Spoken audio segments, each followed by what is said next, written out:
Sige, punta tayo sa mga tanong niyo. Go. Habang kumakain. Benggahan natin yung mga tanong niyo. Sige, go.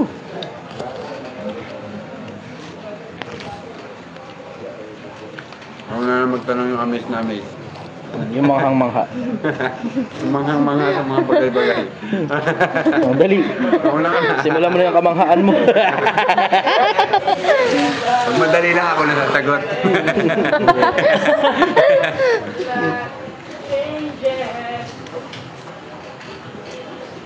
Ano po, tungkol sa sales na lang ako, sir. Tungkol sa? Sales. Kala ko sa selos. Tungkol sa selos. Ano, Hindi na niya sa mapigilan. ceiling. Siling? Siling na. Sa ceiling. Kisame? Hindi, ano po. Kasi, paano, nangyayari kasi sa akin minsan, parang nagtutunog baking, parang nagbe-bake ka ng ano. Okay lang po ba yun? Pagka... Walang problema ron. Ang bottom line, makabenta. Okay po.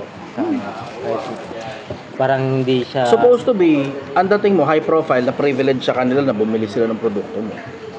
Yun ang best case scenario. Pero, on bad days, alam mo, simple ang konsepto tungkol sa sales. Ang konsepto ng sales, it's all about feelings. Ano yung pinaparamdam mo dun sa kabilang panig? Yun yung importante sa sales. Anong pinaparamdam mo dun sa kabilang panig? Kasi yung konsepto na yung konsepto ng pagbebenta, tinan mo, pansinin mo. Kahit pulubi nakakabenta. As long as you know kung ano yung emotion na inilalagay mo sa bagay na binibenta mo. Kung ang gusto mo awa, pwede ka magpaawa para makabenta. Kung ang gusto mo feeling proud sila na bumili sila sa'yo, pwede mong magawa yun. Kung gusto mo happy sila na nabili nila sa'yo yung produkto, pwede mo rin magawa yun. At the end of the day, ang pinaka-bottom line yan, simple. Yung konsepto ng pagbebenta, konsepto ng feelings yan. Dapat maiparamdam mo kung ano yung dapat maramdaman ng kabilang panig. Ikaw dapat ang magkocontrol nun.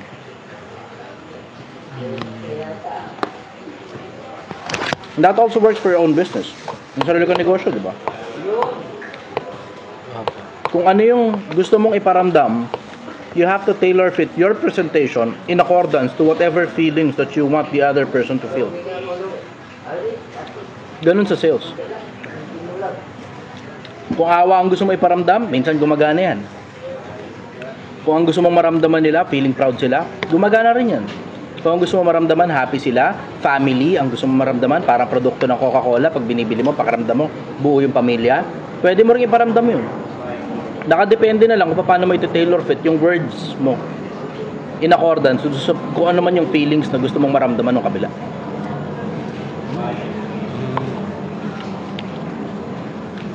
Gets mo? Pero the best pa rin pagka feel nila, happy sila. Nakadepende kung anong binibenta mo. Pag sampagita binibenta mo, yung konsepto ng awa ang gumagana dyan. So, depende siya sa product. Depende sa product, depende rin sa marketing mo, depende rin sa branding mo at the same time. Tama, isipin mo yung konsepto ng isipin mo yung konsepto ng mga non-profit organization. Karamihan sa kanila, parang UNICEF. Inaawa ang tao kapalit ng donation. No. Nakikita mo yun, dumadaan sa iyo yung commercial na UNICEF, di ba? Yung mga taong nagugutom sa iba-ibang mga bansa para mag-donate ka sa kanila. Ganon yung konsepto.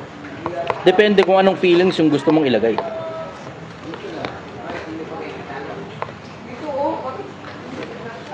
Nakadepende siya sa branding mo.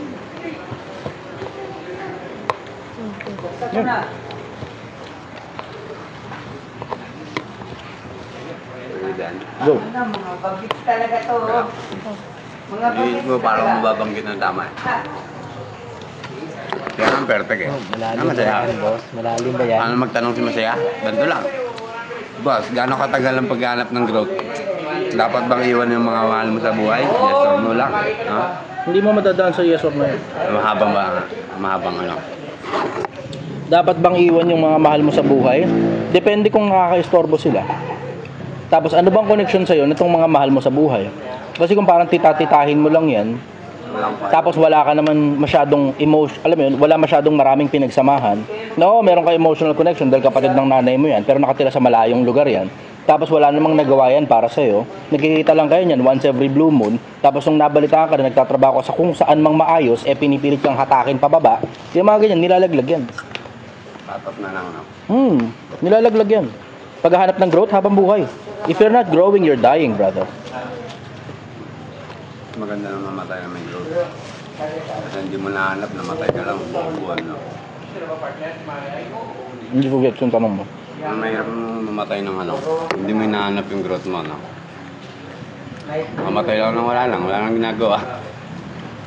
If you're not growing, you're dying. So hindi na importante kung buhay ka o patay ka. Kapag hindi ka nag-grow, namamatay ka. Parang puno lang yan, parehas ng konsepto ng puno. Pag hindi ka na lumalago, hindi ka yumayabong, papunta ka na sa pagkatuyo. Pinaladiligan ako. Oo, palit talaga. Masaya. Happy lang. Kanin ba? Kanin ba? Huwag pa kanin. Okay, go. Paano pag yung mismong pamilya mo yung nagiging hadlang? Mismong environment na. Mother, father, mga kapatid mo. Pagdating sa paglago mo. Depende ko ilang taong ka na. Pag tapos ka na sa pag-aaral mo, nagtatrabaho ka na, pwede ka nang kumalas. Lalo na kung legal age ka na. And when I say kumalas, hindi naman na ibig sabihin niya, iiwan mo sila sa ere. Pwede kang humiwalay lang ng bahay. Lalo na kung naghahanap buhay ka na. Para hindi mo na ma-entertain yung toxicity. Kasi ang hindi mo gugustuhin, yung nasa loob ka ng isang bahay, magkakasama kayo, tapos toxic. Kung afford mo naman na, kasi in case hindi nyo alam, ang peace of mind, expensive yan. Master, good morning. Good morning, brother. Expensive ang peace of mind. Hindi mura ang concept ng peace of mind. Kaya isipin mo, para hindi ka lang mapakialaman ng mga kamag-anak mo, magka-peace of mind ka, kailangan pa lumipat na ibang bahay, kailangan pang umupa ngayon. Expensive ang konsepto ng peace of mind, hindi mura yan. Peace of mind is a form of luxury. Maintindihan mo na ang unang-unang mong dapat matutunan, you have to work under pressure. Kailangan pa rin gumana yung sistema mo kahit under pressure ka. Bago ka magkaroon ng peace of mind. Kasi mahal ang presyo ng peace of mind. Para lang sa peace of mind ng maraming Pilipino na independent na bansa tayo, isipin mo kung gaano karaming dugo nasa ilalim ng lupa. Isipin mo kung gaano karaming bayani ang namatay para lang sa peace of mind ng mga Pilipino. Na hindi tayo pinamamahalaan ng banyagang bansa.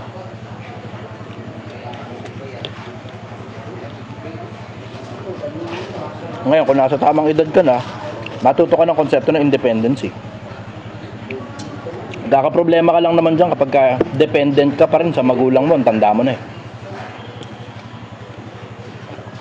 Kaya ka napapakilaman kasi meron silang access sa'yo.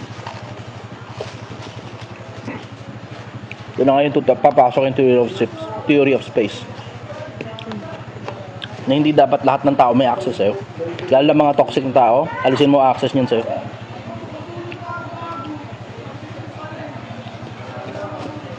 Ano, katulad ng ginawa ko. Wala akong kadugo na tinuturing niya kapamilya. May mga kadugo ako, turing ko kaibigan. Kadugo ko, turing ko acquaintances. Pero hindi yan para makialam ka sa akin. Bakit? Nung binubuo ko yung sarili ko, asang ka ba? Nung namamalimos ako sa kalsada, na hindi literal na namamalimos na nanghihingi ng pera, kundi namamasura ako sa kalsada, tapos pinipilit kong sana mabenta ng mahal, nasaan ka? Nung nagbabarker ako ng jeep, para lang may makahanap buhay ako, may makain ako, nasaan ka? So huwag mo akong sabihan na ganito gawin ko. Nung mga panahong naghihirap ako, nasaan ka? Ngayong may pera-pera na ako, bigla kang didikit sa akin. Ba? Hindi, okay lang yan. Irerespeto pa rin kita, kadugo kita. Ituturing na lang kitang kaibigan ko. So ibig sabihin, hindi ka makakapakialam sa mga desisyon ko.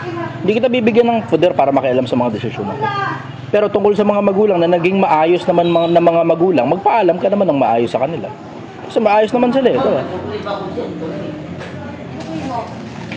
Nandahilan, why you're seeking independence, para matuto ka na sa buhay. Na hindi ka na nakapison sa kanila, maghapon magdamag, na kailangan mo pa opinion nila, maghapon magdamag. Kailangan matuto ka rin sa mga pagkakamali mo eh. Ngayon, mahihirapan kang tumibay sa buhay pag lahat na lang ng kilos mo nakabantay ang magulang mo. Lalo na kung medyo matanda ka na. Ang worst niyan, toxic yung magulang mo. Lahat na lang ng kilos, kahit gano'ng katama. Nakakontra sila. Kasi sumobra na sa pag-iingat. Wala nang practicality yung pag-iingat. Okay, brother, go. Sa ano naman po, yung mga lalaki na medyo under ng asawa, ano po masabi niyo doon? Ay, nako to si ma'am. Pag alam mong hindi mo kaya yung babae, ba't yung babae na yun ang pinili mo? Diba? Alam mo namang hindi mo kaya. Tapos hindi mo pa pala kayang magpasunod ng babae, bakit ka nag-asawa? Eh di ba minsan may mga pagsasama na ano na sa huli mo na nakikita yung ganong ugali ng babae. Umpisa pa lang may pitik na yun. Umpisa pa lang may namanduhan ka. Huwag naman sabihin hindi. Hindi kami namanduhan. Sa umpisa pa lang mapapansin mo na yan, hindi mo lang talaga pinansin yung pattern nung umpisa kaya lumala. Pinabayaan mo umpisa pa lang mamanduhan ka, pipilitin kang manduhan yan. Pag hinayaan mo habang buhay ng ganyan yun. Ang babae may parang built-in sila na level ng usurpation of authority na pag nakita nilang hindi sapat para sa kanila yung lalaki, ni-usurp nila yung authority nila. Pinipilit niyan maging mas mataas kaysa sa lalaki. Pero built-in na gano'n ang mga babae. Natin naman, hindi mo napansin. Yung pinakaunang tao sa mundo, ano pinapagkamali? Tungkol sa babae. Si Adan. Yung pinakamalakas na tao sa mundo, ano pinapagkamali? Tungkol din sa babae. Si Delilah. Diba? Si Samson at Delilah. Tungkol sa pinakamatalinong taong ginawa ng Diyos, ano pinapagkamali? Yung dami ng ginawa niyang babae niya. Na hindi na sila nakikinig sa Diyos dahil sa mga babae nila. So meron talagang built-in na urge ang mga babae na i-usurp yung kapangyarihan ng lalaki. Meron silang built-in na urge na iangat yung sarili nila sa isang posisyon na hindi sila dapat nandun. Pero ako, hindi sa akin lapat yun. Bakit? Ikaw babae, i-usurp mo authority ng asawa mo. Ano ngayon ang labas? Ikaw ngayon ang master, yung asawa mo slave. Gusto mo ba maging asawa na slave? Yun. Logical, no? Baka kasi malaki yung kinikita ng babae kaysa sa lalaki. Wala sa palakihan ng kita yan. Wala sa palakihan ng kita yan. Nandun yan sa konsepto ng authority. So minsan kasi Kahit pa paano may porsyento. Sige yung kinikita. Kahit pa paano may porsyento yung kinikita. Pero nandun yan sa konsepto ng authority. Bakit ka kukuha ng babae na mas mataas sa authority kaysa sa'yo? Ikaw naman na lalaki, ba't di ka mag-aral ng authority? Doon ka problema yan pag hindi mo tinatalinuhan. Ang expectation sa mga lalaki, maging matalino. Ang expectation sa mga babae, kung ano yung ginagawa nila, siguraduhin nilang magaling sila ron. Trabahong bahay ka, galingan mo dyan. Tungkol sa anak, galingan mo dyan. Pero expectation sa ating mga lalaki, expectation sa atin, matalino tayo, expectation sa atin, malalakas tayo kumpara sa mga babae. Diba? Ngayon, pumili ka ngayon ng babae na mas matalino kaysa sa'yo. Ba't yan ang pinili mo? Dahil mas matalino kaysa sa'yo. Pakiramdam mo, mapapakinabangan mo? Hindi, ikaw mapapakinabangan yan. Gagawin kang atsoy niya. Kaduluduluhan, pag hindi mo kayang i-represent yung babae na pinili mo, iiwan ka niyan para sa lalaking mas matikas kaysa sa'yo. Bakit ka pumili ng ganyan? At bakit ka kasi nagjojowa nang alam mo hindi ka pa sapat?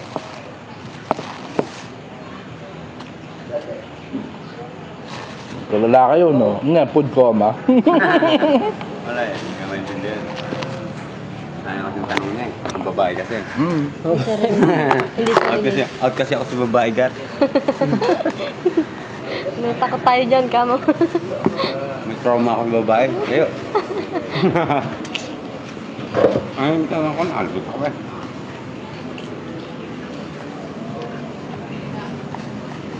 Tanong, mula kay Masaya. Boss, kaya ba't hirap na hirap ako mag-handle ng financial health ko, boss? Dahil sa Yossi na lang talaga eh. Addiction mo na kasi yun. Addiction na lang, kailangan ko ng hinto. Sabi ko nga sa'yo, dapat sumabay ka na lang kasi nung tumigil na ako mag-yosi. Nakita mo naman struggle ko nun eh. Naglalabay ako, kita nyo naman yun eh.